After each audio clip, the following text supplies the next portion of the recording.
சசிகுமாரையும் பிதா மகனாக்கிய பாலா. பாலா படங்கள்னாலே அந்த படங்கள்ல நடக்கும் ஹீரோக்களை தாடி பரட்டத்தலை அழுக்கு சட்டைன்னு ஒரு மார்க்கமா மாத்திடுவாரு. அந்த வகையில சேதுவுல விக்ரம மனநலம் பாதிக்கப்பட்டவரா காமிச்சவரு. பின்னாடி பிதா மகன்லயும் அவரை கிட்டத்தட்ட அதே மாதிரி ஒரு கெட்டப்ல தான் காமிச்சாரு.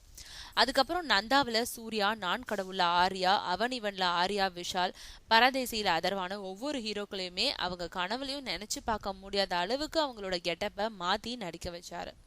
குறிப்பா எல்லாரையுமே அழுக்கு பையன்களா கரப்படிஞ்ச பற்கள் உடையவங்களா காமிச்சாரு.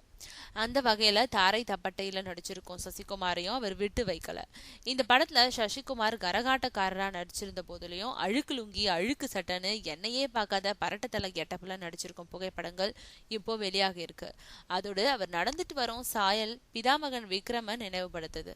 ஆக தாரை தப்பட்டை சசிகுமார் வழக்கம் போல பாலா படங்களோட ஹீரோக்களுக்கு எந்தவித மாற்றமும் இல்லாம அதே அழுக்கு படிஞ்ச கெட்டப்லயே நடிச்சிருக்கிறத இந்த புகைப்படம் உறுதிப்படுத்துது.